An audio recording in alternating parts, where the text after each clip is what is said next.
Assalamualaikum warahmatullahi wabarakatuh. Perkenalkan, nama saya Ahmad Maulidi Komarudin Mukaram, absen 2 Prodi Akuntansi Syariah kelas A. Disclaimer, video ini dibuat untuk memenuhi tugas mata kuliah Ulumul Quran. Di sini saya akan memberi penjelasan singkat tentang apa itu Israiliyat. 1. Pengertian Israiliyat.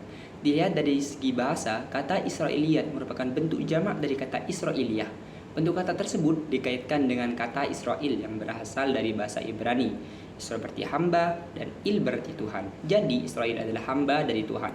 Sedangkan menurut istilah, beberapa ulama berbeda dalam mendefinisikan Israiliyat. 1. Menurut Az-Zahabi, menurutnya Israiliyat adalah cerita atau dongeng. Cerita atau dongeng kuno yang disusupi dalam tafsir dan hadis yang asal-usulnya diriwayatkan kembali kepada sumbernya, yaitu Yahudi, Nasrani, atau lainnya.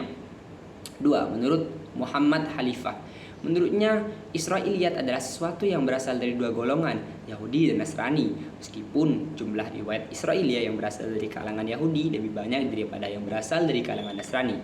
3. Menurut Asy-Syarbasi, menurutnya Israiliyat adalah kisah-kisah atau berita yang berhasil diselundupkan oleh orang-orang Yahudi ke dalam Islam.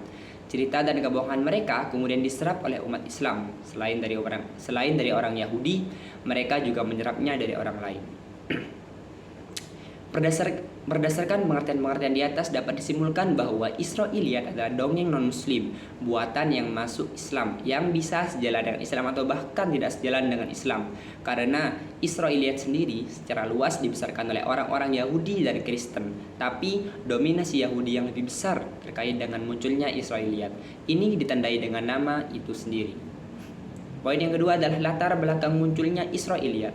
1. Karena semakin banyaknya orang-orang Yahudi yang masuk Islam. Tatkala masuk Islam, mereka tidak melepaskan seluruh ajaran-ajaran yang mereka anut terdahulu, sehingga dalam pemahamannya seringkali tercampur antara ajaran yang mereka anut terdahulu dengan ajaran-ajaran Islam. Kedua, adanya keinginan dari kaum muslim pada waktu itu untuk mengetahui sepenuhnya tentang seluk-beluk bangsa Yahudi yang berperadaban tinggi. Dengan ini, maka muncullah kelompok musafir yang berusaha meraih kesempatan itu dengan memasukkan kisah-kisah yang bersumber dari orang-orang Yahudi dan Nasrani tersebut. Akibatnya, tafsir itu penuh dengan kesimpang siuran, bahkan terkadang mendekati hurafat dan tahayul. Ketiga adalah adanya ulama Yahudi yang masuk Islam seperti Abdullah bin Salam dan Ka'ab bin Akbar. Mereka dipandang mempunyai andil besar terhadap tersebarnya kisah Israiliyat pada kalangan muslim. Hal ini dipandang sebagai indikasi bahwa kisah Israiliyat masuk ke dalam Islam sejak masa sahabat dan membawa pengaruh besar terhadap kegiatan penafsiran Al-Quran pada masa-masa sesudahnya. Poin yang ketiga adalah macam-macam Israiliyat. Dari segi kandungannya, kisah Israiliyat terbagi menjadi 3 kategori. Pertama, kisah Israiliyat yang benar isinya, sesuai dengan Al-Quran dan hadis dan tidak bertentangan dengan keduanya atau hak. Kedua, kisah Israiliyat yang bertentangan dengan Al-Quran dan hadis batil. Ini harus dijauhi dan tidak boleh diriwayatkan kecuali disertai dengan penjelasan mengenai kedustaannya.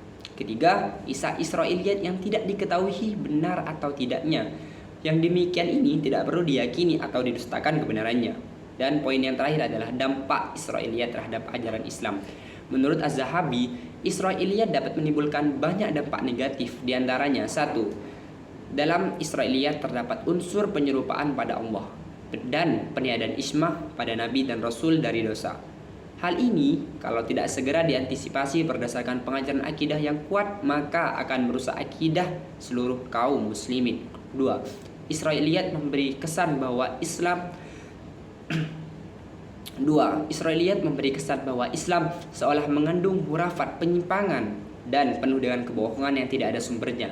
Ini jelas bahwa Israiliyat memojokkan dan merusak citra Islam. 3. Israiliyat dapat menghilangkan kepercayaan pada ulama salaf, baik dari kalangan sahabat maupun tabi'in. Dan yang terakhir adalah Israiliyat dapat memalingkan manusia dari maksud dan tujuan yang terkandung dalam ayat-ayat Al-Quran. Itulah penjelasan singkat saya tentang Israiliyat. Kurangnya mohon maaf. Terima kasih. Assalamualaikum warahmatullahi wabarakatuh.